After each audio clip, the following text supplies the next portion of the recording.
Hello दोस्तों, आप सभी का स्वागत है मेरे यूट्यूब चैनल में। आज की कहानी है साइको आशिक भाग 3। इनाय अपने घर के अंदर जा रही थी कि तभी किसी ने पीछे से उसका हाथ पकड़ लिया। इनाय ने पलट कर देखा तो हैरान रह गई। उसने हैरानी और खुशी के मिले जुले भाव के साथ कहा, अनुराग, आप यहाँ? अनुराग मुस्कुराते हुए उसके पास आया और बोला, हाँ, मैंने कितने दिनों से टेस्टी खाना नहीं खाया, इसीलिए सोचा आज यहाँ आकर अपनी होने वाली बेबी के हाथ का खाना खा लूं, क्योंकि उससे टेस्टी खाना तो इस दुनिया में कोई बना ही नहीं सकता। उसके मुंह से होने वाली बेबी सुनकर इनाय के गाल लाल हो गए। उसने कहा, आइए चलिए अंदर। ये बोलकर वो जल्दी से घर के अंदर चली गई, लेकिन दूर से ये सब देख रहे आहिर की मुट्ठियां कस गई थी। उसकी पकड़ स्टीयरिंग पे बेहद मजबूत हो गई थी। उसके हाथों की उभरी नसें बता रही थी कि वो इस वक्त कितना ज्यादा गुस्से में है। उसने इनाय को अंदर जाते हुए देखकर कहा, मैंने कहा था ना जान कि इससे दूर रहो, लेकिन नहीं, तुमने मेरी बात नहीं सुनी। अब देखो अंजाम। कहते हैं वो तिरछा मुस्कुराया। तभी उसे मानिक का फोन आने लगा तो आहिर ने उठाया और कहा, नशा खत्म हो गया हो तो ऑफिस पहुंच जाओ। मानिक, यार मैं अपने ऑफिस से जा रहा था।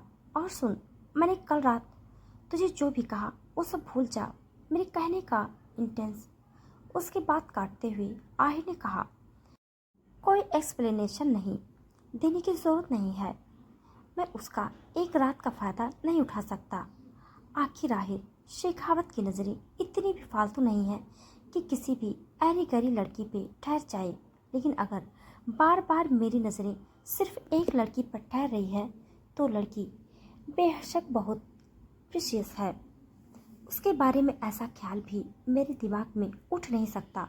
ये बोलकर उसने फ़ोन रख दिया। फ़ोन रखने के बाद उसने कहा, उसकी हर एक चीज़ प्रीशियस है।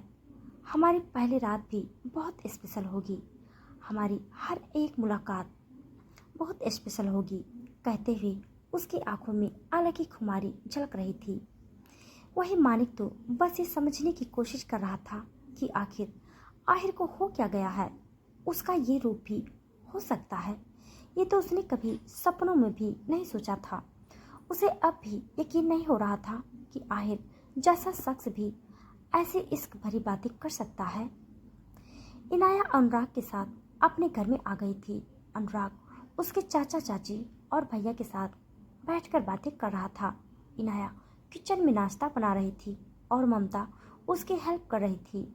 हेल्प भी क्या, वो बस सब्जियों को चॉप कर रही थी। बाकी सब तो इनाया ने अकेले ही कर दिया था। उसने ब्रेकफास्ट भी बनाया और सबके लिए लंच भी बना के रख दिया। उसकी भाभी ने कहा, लंच भी बना दिया, इसकी क्या ज़रूरत थी, मैं बना देती ना।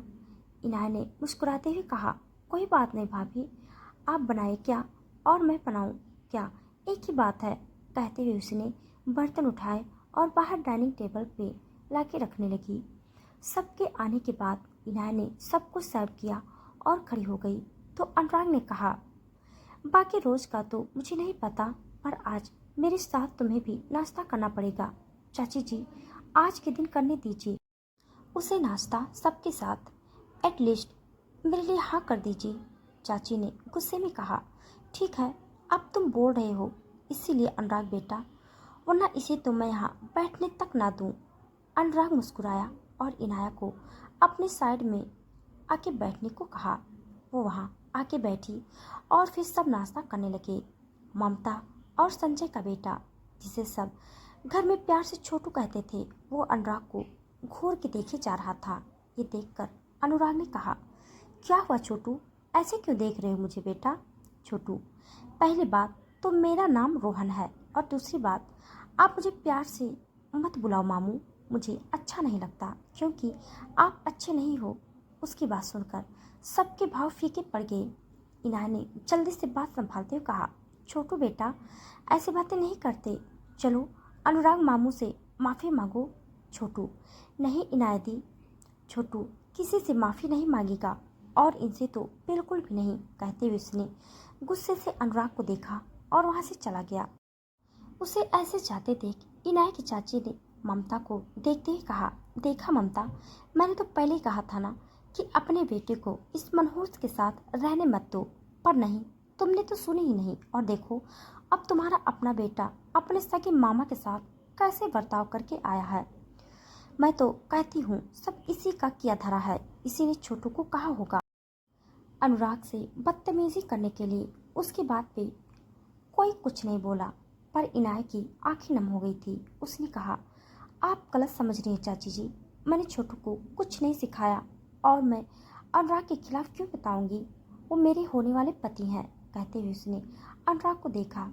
उसकी सूनी आंखों में उम्मीद थी कि शायद अनुराग उसकी तरफ से कुछ बोले, पर नहीं, उसने कुछ नहीं कहा। वो तो सबको इग्नोर करते हुए चुपचाप अपना नाश्ता कर रहा था। उसे इन सब चीज़ों से कोई मतलब नहीं था। ये देख इनाया के होठों पे दर्द भरी मुस्कान आ गई। उसने अपनी आंखों की नमी को साफ किया और जल्दी से अपना नाश्ता खत्म कर जाने लगी तो पीछे से उसकी भाभी ने कहा, इनाया सुनो ना, जाने के लिए तो अभी टाइम है, तो तब तक तुम ये बर्तन मांज दो। एक्चुअली मेरे हाथों में दर्द हो रहा है, नहीं तो मैं कर देती। इनाया, इट्स ओके भाभी, मैं कर दूंगी, आप जाइए आराम कीजिए, मैं बर्तन भी साफ कर दूंगी और किचन भी। अनुराग, अच्छा ठीक है, जल्दी आना, मैं तब तक हॉल में ही हूँ। इनाया ने हाँ में सर हिलाया और चली गई। करीब 10:30 को इनाया और अनुराग इंटरव्यू के लिए निकल गए। वो लोग कुछ ही देर में उस कंपनी में पहुंच गए। इनाया ने बाइक से उतर के अनुराग से कहा, अनुराग एक बात बताइए, क्या आपको कभी भी बुरा नहीं लगता कि आपके सामने लोग मुझे इतना कुछ सुनाते हैं पर आप कभी कुछ नहीं बोलते। अनुराग ने ये सुनकर कहा, किस किस से लड़ता फिरूं इनाया, यहाँ तुम्हारे चाचा चाची और मेरे घर पे मेरे माँ पापा, कोई तुम्हें पसंद नहीं करता, पर ये तो मेरा प्यार है जो मैं अपनी माँ पापा के मर्जी के खिलाफ जाके भी तुमसे शादी कर रहा हूँ। इनाया ने कुछ नहीं कहा और बस कंपनी के अंदर चली गई। अनुराग भी उसके साथ ही था। आज उसने ऑफिस से लीव लिया था क्योंकि इनाया का आज 2-4 कंपनीज में इंटरव्यू था तो उसके लिए छुट्टी पर था। खैर, इनाया का नंबर आने पर वो इंटरव्यू देने चली गई। अंदर आने पे हर्ष ने उसका रिज्यूम चेक किया और अगले ही पल कहा, सॉरी मिस इनाया, हम आपको इस जॉब नहीं दे सकते। इनाया उनसे ऐसा जवाब पाकर हैरान रह गई। उसने कहा, सर आप एक बार मेरा इंटरव्यू तो लीजिए और जो भी क्वालिफिकेशन आपने बताई थी वो सब है मेरे पास। हर सॉरी, बट वो पोस्ट जो खाली थी वहाँ अब तक एक एम्प्लॉय आ चुका है, तो कोई और वैकेंसी नहीं हमारे पास, आप किसी और कंपनी में ट्राई कीजिए। उसकी बात सुनकर इनाया का चेहरा मायूस हो गया। अगले ही पल वो मुस्कुराई और कहा, थैंक यू, किसी और कंपनी में ज़रूर जॉब मिल जाएगी। ये बोलकर वो बाहर आई और अनुराग को सब बताया तो उसने कहा, कोई बात नहीं, और बाकी कंपनीज में इंटरव्यू है, किसी न किसी में तो जॉब मिल ही जाएगी। चलो।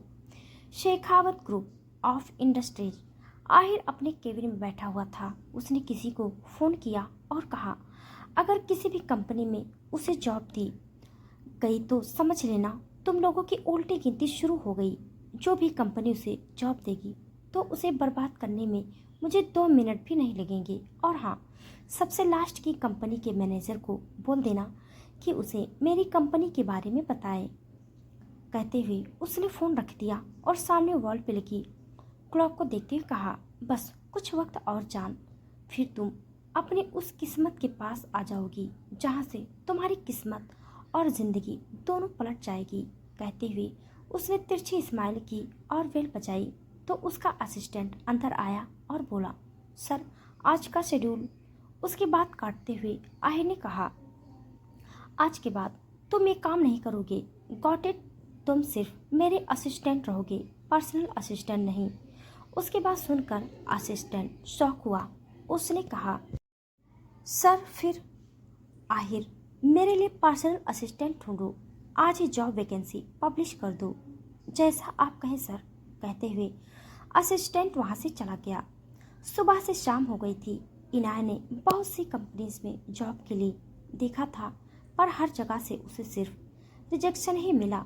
वो निराश से घर वापस आ गई तो उसकी भाभी ने कहा, क्या हुआ इनाया, मिल गई जॉब? इनाया, नहीं भाभी, ऑलमोस्ट सभी कंपनीज में देख चुके हैं पर हर कोई पता नहीं क्यों मना ही कर रहा है। अब एक लास्ट कंपनी है जिसमें पर्सनल असिस्टेंट की जॉब खाली है एंड मुझे नहीं लगता कि इतनी बड़ी कंपनी में मुझे लेंगे, वो भी इतनी बड़ी पोस्ट के लिए। ये सुनकर अनुराग ने कहा, इनाया, मानता हूँ दुनिया की सबसे बड़ी कंपनी है वो, पर तुम ऐसे हार मत मानो, अच्छा सोचो। इनाया, होप सो मिल जाए जॉब कल। चाची ने कहा, मैंने तो पहले ही कहा था ये है ही मनहूस, जिस जगह जाएगी बस अपनी मनहूसियत फैलाएगी, और देखो हुआ भी वही, एक भी काम नहीं मिला इसे। उसके बाद सुनकर किसी ने कुछ नहीं कहा। इनाया अपने कमरे में जाने लगी तो पीछे से उसकी भाभी ने कुछ कहना चाहा, लेकिन उससे पहले ही इनाया ने कहा, भाभी मैं बस फ्रेश होके आती हूँ, उसके बाद डिनर भी बना दूंगी, आप चिंता मत कीजिए। ममता ने मुस्कुराते हुए हाँ कहा। छोटू जो अभी भी कमरे से बाहर आया था वो झट से बोला, माँ एक दिन आप नहीं बना सकती क्या डिनर? दीदी दिन भर से बाहर हैं, थक गई होंगी, पर आपने उन्हें चाय का भी नहीं पूछा और आते ही डिनर बनाने को बोल रही हैं। ममता ने उसे डांटते हुए कहा, तू चुप कर, आजकल कुछ ज्यादा ही जुबान चलने लगी है तेरी। अरे वो लड़की है ही, उसे सारे काम तो आने ही चाहिए ना। अब कल को ससुराल जाएगी तब भी ये सब करना ही पड़ेगा। उसकी बात पे अनुराग ने कहा, हाँ दीदी आप बिल्कुल सही कह रही हैं, सारे काम इनाया को खुद ही करने पड़ेंगे। माँ को तो आप जानते ही हैं, वो तो काम वाली भी नहीं रखेंगी, इसीलिए इनाया को इन कामों की आदत है। ये बात अच्छी है। छोटू उसे घूर के देखने लगा। वहीं इनाया फ्रेश होके आ गई और डिनर बनाने लगी। उसकी भाभी उसकी हेल्प कर रही थी, पर नाम की सारा काम इनाया खुद ही कर रही थी। डिनर के बाद अनुराग चला गया और इनाया भी अपने कमरे में आ गई। उसने गहरी सांस लेके कहा, पता नहीं कल क्या होगा, लेकिन मैं मन से इंटरव्यू दूंगी। मुझे इस जॉब की ज़रूरत है, मुझे पैसों की ज़रूरत है। कान्हा करे और मुझे ये जॉब मिल जाए, ज़रूर मिलेगी। मेरी दीदी किसी चीज़ में कम नहीं है, देखना ये जॉब आपको पक्का मिलेगी। कहते हुए छोटू अंदर आ गया। इनाया ने उसे देखकर कहा, छोटू बेटा आप क्यों सबसे बदतमीजी करते हो? मैंने मना किया है ना, किसी से कुछ नहीं कहना, फिर आप सुनते क्यों नहीं? छोटू छोटू दीदी आप नहीं सुनती, वो अनुराग आपके लिए सही नहीं है, पर आप पता नहीं क्यों उससे शादी करना चाहती हैं। इनाया ने उसकी बात काटते हुए कहा, ऐसे नहीं बोलते छोटू, वो बुरी नहीं है, और हाँ जिंदगी में कोई किसी से इतना प्यार नहीं करता कि उसके लिए पूरी दुनिया से लड़ जाए, इसीलिए मुझे किसी से कोई उम्मीद नहीं है कि कोई मेरे लिए लड़ेगा। जो भी किस्मत में लिखा है मुझे सहना ही होगा, इसलिए प्लीज़ बेटा मेरी वजह से आप किसी से लड़ो मत और ना किसी के साथ बुरा बर्ताव करो। छोटू आप गलत हो दीदी, देखना एक दिन कोई ऐसा ज़रूर आएगा जो आपके लिए दुनिया से लड़ेगा, और फिर आपको एहसास होगा कि हाँ कोई किसी से इतना प्यार भी कर सकता है, और आप तो हो ही इतनी प्यारी कि देखना आपको दुनिया में सबसे ज़्यादा प्यार करने वाले पति मिलेंगे और ससुराल भी सबसे अच्छा मिलेगा। ये अनुराग या उसके घर वाले आपके लिए नहीं हैं, आपके लिए कोई प्रिंस चार्मिंग है। इतना कहकर वो भाग गया। उसकी बात सुनकर इनाया ने गहरी सांस ली और कहा, कैसे समझाऊं बेटा, ऐसा कुछ नहीं होता। ये बोलकर वो वॉशरूम में चली गई। थोड़ी देर बाद वो वॉशरूम से बाहर आई तो देखा कमरे की लाइट्स ऑफ थी। ये देखकर इनाया ने खुद से कहा, मैं जाते समय तो लाइट्स ऑन रख के गई थी, फिर ये लाइट बंद कैसे हो गई? कहीं लाइट चली तो नहीं गई? पर फिर वॉशरूम की लाइट ऑन कैसे थी? और ये बालकनी का दरवाज़ा भी पता नहीं कैसे बंद हो गया। वो खुद से कहते हुए धीरे धीरे आगे बढ़ रही थी, क्योंकि अंधेरे में उसे कुछ दिख नहीं रहा था। वो जैसे ही टेबल तक आ गई और अपना मोबाइल ढूंढने लगी, पर हैरानी की बात ये थी कि अब उसका मोबाइल भी उसे नहीं मिल रहा था। तभी इनाया की आंखें बड़ी हो गई जब उसे किसी की गर्म सांसें अपनी गर्दन पे फील हुई। वो आगे जाने को हुई, उससे पहले ही उस शख्स ने उसे कमर से पकड़ के अपने करीब कर लिया, बेहद करीब। इनाय ने कांपती हुई आवाज में कहा, कौन है? उस शख्स ने उसके कान को चूमते हुए कहा, तुम्हारा दीवाना।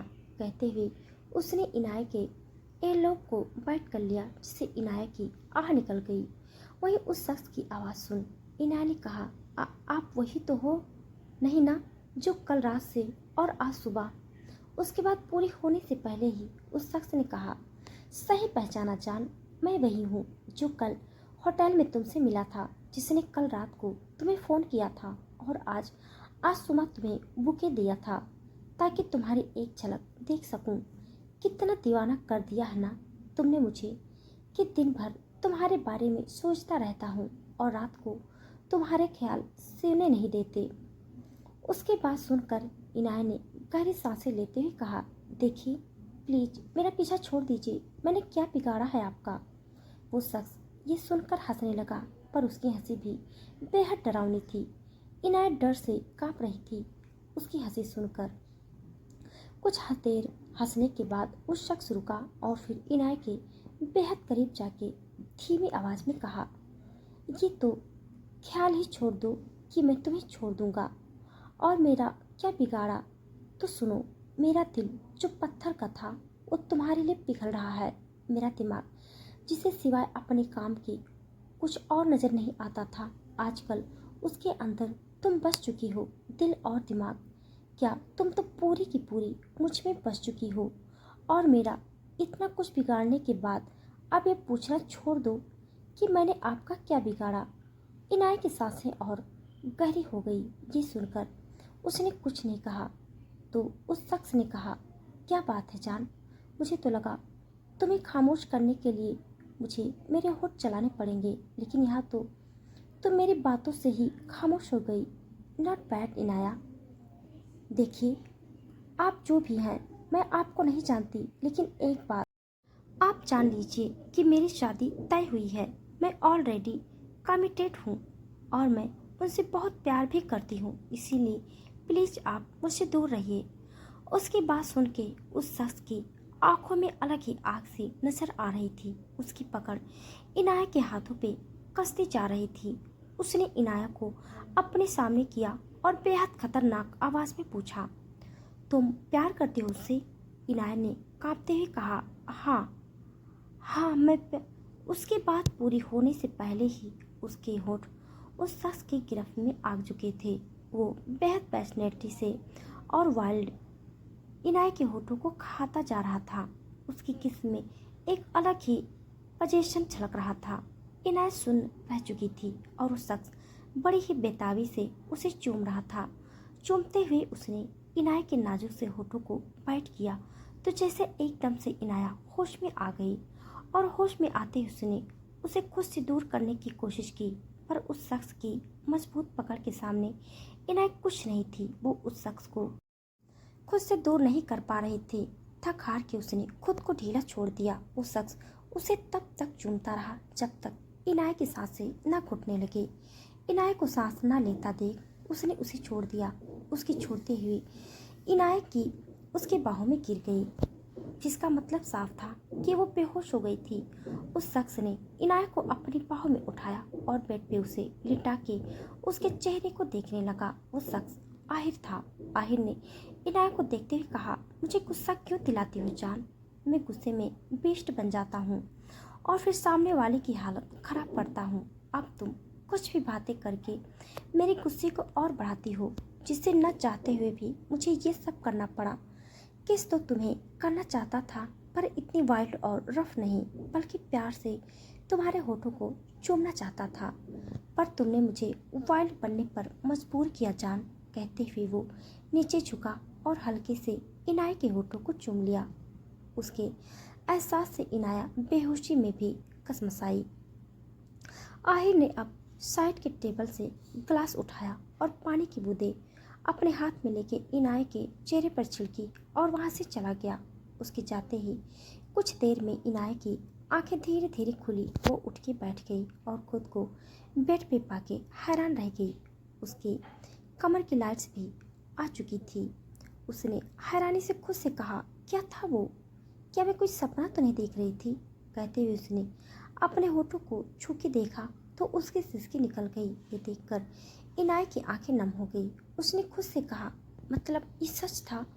मेरी लाइफ की फर्स्ट किस किसी गैर के साथ हो गई। अब मैं अनुराग को क्या मुंह दिखाऊं? मैं उनके लिए लॉयल हूँ, पर पता नहीं कौन मेरे पीछे पड़ा है। कहते हुए उसकी आंखों में गुस्सा था। तभी उसका फ़ोन बजने लगा। इनाया जो पहले से ही गुस्से में थी, उसने गुस्से में फ़ोन उठाया तो सामने से आवाज़ आई, बेहोशी से जाग गई जान। इनाया ने गुस्से में कहा, क्यों पीछे पड़े हैं आप मेरे? क्या चाहते हैं मुझसे? क्यों मुझे गंदा कर रहे हैं आप? मेरा पीछा छोड़ क्यों नहीं देते? कहते हुए उसकी आंखों में पानी आ गया। सामने से उस शख्स ने, जो कि आहिरी था, उसने कहा, बिल्कुल नहीं जान, तुम्हारा पीछा तो अब जिंदगी भर नहीं छोड़ूंगा, चाहे कुछ भी हो जाए। Remember, always you are mine, only mine, and yes, congratulations, हमारी फर्स्ट किस हो गई। वैसे तो मैंने बहुत प्यार से उसे इमेजिन किया था, बट तुमने मुझे गुस्सा दिलाया और गुस्से में मेरे होंठ शांत नहीं बैठ पाए। आखिर तुम्हारे होठों पे सिर्फ मेरा ही तो हक है। होठों पे क्या, तुम्हारे ऊपर पूरा मेरा ही हक है। कहते हुए उसकी आवाज़ में सनक थी। उसकी बातें और उसकी दीवानगी देख इनाया भी कांप उठी। वो कुछ कहना चाहती थी, पर उससे पहले ही सामने से आई ने कहा, आप सो जाओ, कल तुम्हारा इंटरव्यू है ना? वैसे तो तुम सिलेक्ट हो ही जाओगी, पर फिर भी best of luck, good night my love. तुम्हारे होठों का टेस्ट इतना अच्छा था कि अब मैं भी आराम से सो सकता हूँ। इतना कहकर आहिर ने फ़ोन रख दिया। आहिर इस वक्त कार में बैठा था। उसने अपना सिर पीछे सीट से टिकाया। उसे अपनी ही बातों पे हंसी आ रही थी। उसने सिर टिकाई, आंख बंद कर हंसते हुए कहा, क्या था मैं और क्या बना दिया है तुमने?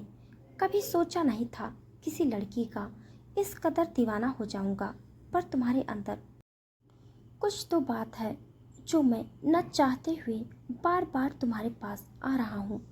कहते हुए उसने कार स्टार्ट की और वहाँ से शेखावत पैलेस के लिए निकल गया। कुछ ही देर में वो पहुँच गया था। अंदर आके वो सीधा अपने रूम में गया और शावर लेके चेंज करके आ गया। उसने खुद को मिरर में देखा तो उसकी नज़र अपने होठों पे गई। उसे इनाय की वो नाजुक गुलाब सी पंखुड़ियों से होठ अब भी फील हो रहे थे।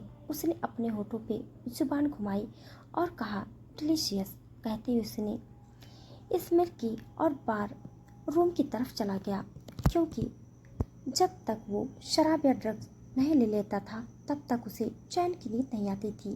वो बार रूम में आया और एक ड्रिंक की बोतल उठाई, पर जैसे ही उसने होठों से लगाने को हुआ, उसे इनाय के नर्म होठों की याद आ गई और उसके हाथ रुक गए। उसने वो शराब की बोतल काउंटर पर रखी और कहा, आज शायद तुम्हारी ज़रूरत ना पड़े, क्योंकि कुछ बेहद अजीब चीज़ पी है मैंने। उसके होठों को पिया है मैंने, और अभी अगर तुम्हें पी लिया तो वो उसके होठों का टेस्ट चला जाएगा, जो कि मैं नहीं चाहता। इसीलिए आज के लिए तुम्हें आहिर शेखावत रिजेक्ट करता है। ये बोलकर वो वहाँ से वापस अपने रूम में आ गया।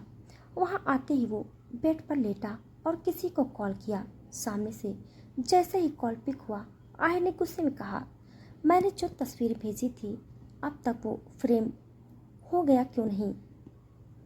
दूसरी तरफ से उस आदमी ने डरते हुए कहा, माफ़ कीजिए सर, बस कल तक वो सारी तस्वीरें आप तक पहुंच जाएंगी। आहिर, और जो दूसरा काम दिया था वो हुआ कि नहीं? सामने से उस आदमी ने कहा, जी सर, सारी जगह फिट कर दिए हैं, वो भी ऐसे कि किसी को कानों कान खबर ना हो। आहिर ने जब फ़ोन रखा और इनाया को याद करते हुए अपनी आंखें बंद कर ली। पर कमबख्त ये इश्क सोने भी कहाँ देता है। जितना किसी को याद करो ये हमें उतना बेचैन कर देता है। आहिर की भी इनाया को याद कर बेचैनी बढ़ गई। वो अपने फ़ोन में इनाया की तस्वीरों को देखने लगा। उसकी बेचैनी इनाया की उस मुस्कुराहट से ही ख़त्म हो गई थी। आहिर ने इनाया को देखते हुए दिलकश आवाज़ में कहा, मेरी काली रातों की रोशनी है तू, मेरे बेचैन दिल का सुकून है तू। इश्क तो नहीं कह सकता तुझे अपना, पर मेरी दीवानगी, आवारगी और मेरा जुनून है तू। इतना कहकर उसने इनाया की तस्वीर को शिद्दत से चूम लिया और कहा, ऐसा जुनून है तू मेरा जिसकी कोई हद नहीं है। कहते हुए वो मुस्कुराया और इनाया को देखते हुए कब वो नींद की आगोश में चला गया उसे खुद नहीं पता चला। आहिर को आज तक बिना किसी नशे के नींद नहीं आती थी, पर आज शायद शराब या ड्रग्स के नशे पे इनाया का नशा हावी हो चुका था।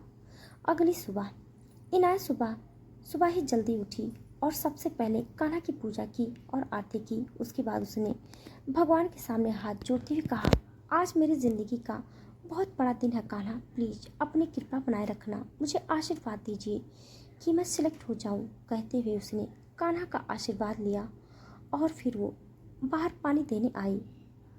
आज भी उसने एहसास हो रहा था कि कोई उसे देख रहा है। इनाया ने जल्दी से पानी दिया और उतनी ही तेजी से अंदर आ गई, क्योंकि उसे बहुत स्ट्रांग एहसास हो रहा था कि किसी की नज़रें उस पर बनी हुई है। आहिर जो अपनी कार में बैठा था, उसकी पैनी नज़रें इनाया के ऊपर थी। उसने इनाया को ऐसे भागते देखा तो उसके होठों पे तिरछी मुस्कुराहट आ गई। उसने कहा, कहाँ तक भागोगी जान, अब तो तुम्हारे ऊपर हर वक्त मेरी नज़रें रहेगी, तुम्हारी हर एक सांस मैं देखूंगा। कहते हुए उसके होठों पे मिस्टीरियस स्माइल थी। अब उसकी बातों का मतलब क्या था ये तो वही जाने। इधर इनायत जल्दी से अंदर आई और अपने घर में भी उसे एहसास हो रहा था जैसे उसे कोई देख रहा है। उसने घबराते हुए खुद से कहा, हे कान्हा जी, मुझे सुबह से ऐसे अजीब सा एहसास क्यों हो रहा है? अपने कमरे में, वॉशरूम में, इवन बाहर गार्डन में, और अब पूरे घर में ही ऐसा क्यों लग रहा है जैसे कोई देख रहा है? कहते हुए उसने पूरे घर में नजरें घुमाई, पर वहाँ कोई नहीं था। ये देखकर इनाया ने खुद से कहा, कोई भी तो नहीं है, शायद मैं ही कुछ ज़्यादा सोच रही हूँ। खैर, मुझे जल्दी से जल्दी काम करना होगा, आज इतनी बड़ी कंपनी में इंटरव्यू देने जाना है। आई होप सो कान्हा मैं सिलेक्ट हो जाऊँ। वो किचन में आई और सबके लिए नाश्ता बना के रखा और साथ में ही लंच की भी तैयारी करके रखी। सब करने के बाद इनाया 1 घंटे के बाद किचन से बाहर आई। वो अपने कमरे में आई और जल्दी से फ्रेश होके अपने कपड़े बदले और तैयार होके बाहर आ गई। हॉल में अनुराग आके बैठा था। उसने इनाया को देखा और देखता ही रह गया। Pink and white colour combination के अनारकली सूट में इनाया हद से ज़्यादा खूबसूरत दिख रही थी। कानों में छोटे छोटे इयररिंग्स, हाथों में ब्रेसलेट और एक हाथ में वॉच। चेहरे पे कोई मेकअप नहीं, बस होठे पे हल्की सी लिपस्टिक। उसे ज़्यादा डार्क शेड्स की लिपस्टिक पसंद नहीं आती थी। वो हमेशा लाइट कलर की मैट लिपस्टिक ही यूज़ करती थी। खैर, इनाया अनुराग के सामने आई। उसकी नज़रों से वो झिझक रही थी। उसने कहा, चले अनुराग। अनुराग ने ऊपर से नीचे तक देखते हुए कहा, हाँ, पर पहले ब्रेकफास्ट करते हैं, आओ। इनाया कुछ कहती उससे पहले ही अनुराग उसे लेके डाइनिंग टेबल पर बैठ गया और खाने लगा। इनाया भी हिचकिचाए खा रही थी, क्योंकि उसकी चाची और चाचा भी गुस्से भरी नज़रें उस पर बनी हुई थी। ये देखकर उसकी चाची ने उसके हाथों पे हाथ रखा और कहा, अच्छे से खाओ, तभी तो एनर्जी रहेगी और इंटरव्यू अच्छा दे पाओगी। अब इतनी बड़ी कंपनी में जा रही हो, ऐसे खाली पेट मत जाओ। उनकी बात सुनकर इनाया मुस्कुराई और फिर नाश्ता करने लगी। नाश्ता होने के बाद वो अनुराग के साथ चली गई। वो दोनों शेखावत इंडस्ट्रीज पहुंच गई। इतनी बड़ी बिल्डिंग देखकर इनाया का सिर चकरा गया। उसने अनुराग से कहा, अनुराग, ये कितनी बड़ी कंपनी है, पता नहीं क्या होगा। अनुराग, जो होगा अच्छा ही होगा, आप चले। कहते हुए उसे लेके अंदर बढ़ गया। रिसेप्शन पे पूछने पर उन्हें पता चला कि इंटरव्यू सबसे लास्ट फ्लोर पे होने वाला है। तभी वहाँ आहिर का असिस्टेंट आया और कहा, आप मिस इनाया हैं? इनाया, जी मैं ही हूँ। आप कौन? असिस्टेंट, आप आज इंटरव्यू देने आई है ना? इनाया ने मुस्कुराते हुए कहा, जी मैं इंटरव्यू देने आई हूँ असिस्टेंट। मेरे साथ आइए, आपका इंटरव्यू सबसे लास्ट फ्लोर पे है और कंपनी के CEO mister Ahir Shekhawat sir खुद आपका इंटरव्यू लेंगे। इनाय ये नाम सुनते ही अजीब सी फीलिंग आई, पर उसने सब इग्नोर किया और गहरी सांस लेके कहा, ठीक है चलिए। कहते हुए उसने अनुराग को देखा तो अनुराग ने कहा, अच्छे से दे आना, मैं यही वेट कर रहा हूँ। इनाय ने मुस्कुराते हुए हाँ कहा और फिर असिस्टेंट के साथ चली गई। वो दोनों सबसे लास्ट फ्लोर पे आए तो वहाँ एक अजीब सा गहरा सन्नाटा था। इवन ये ऑफिस कम ऐसा लग रहा था किसी का प्राइवेट एरिया ज़्यादा हो, जहाँ किसी को आने की परमिशन नहीं है। इना ध्यान से चारों तरफ देख रही थी। वहाँ सिर्फ 2 केबिन थे, बाकी 2-3 रूम्स थी जिनका डोर बंद था, पर वो ऑफिस के केबिन जैसे दिख नहीं रहे थे। एक तरफ सोफे रखे हुए थे, शायद कभी सीईओ से मिलने कोई आए तो वहाँ बैठने के लिए अरेंजमेंट थी, और सामने किचन के जैसा छोटा सा स्पेस जहाँ खुद भी बना सकते थे। हर तरफ देखने के बाद एक चीज़ इनाया को अजीब लगी। उसने कहा, एक्सक्यूज मी सर, क्या आज सिर्फ मेरा इंटरव्यू है? आई मीन बाकी के कैंडिडेट्स कहाँ हैं? असिस्टेंट, एक्चुअली मिस इनाया, बाकी सबका इंटरव्यू कल ही हो गया था एंड सारे रिजेक्ट हो चुके हैं, इसलिए आज सिर्फ आपका है। कहते हुए उसने सीईओ केबिन का डोर नॉक किया तो सामने से किसी की कॉल वॉइस आई, कम इन। असिस्टेंट इनाय को लेके अंदर आ गया और कहा, सर ये ही है वो जिनका आज इंटरव्यू है। सामने बैठे आहिर ने 2 उंगलियों के इशारे से उसे जाने को कहा तो असिस्टेंट जल्दी से चला गया।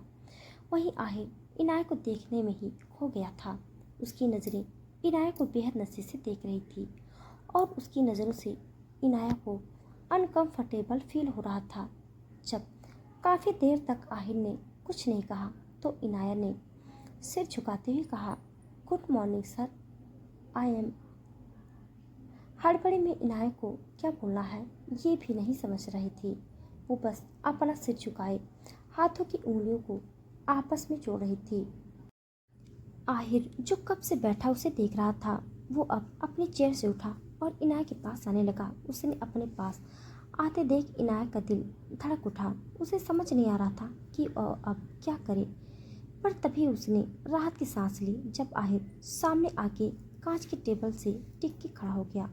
उसके दोनों हाथ पीछे टेबल पे रखे थे और एक पैर दूसरे पैर पर क्रॉस कर वो बड़े अदब से खड़ा था।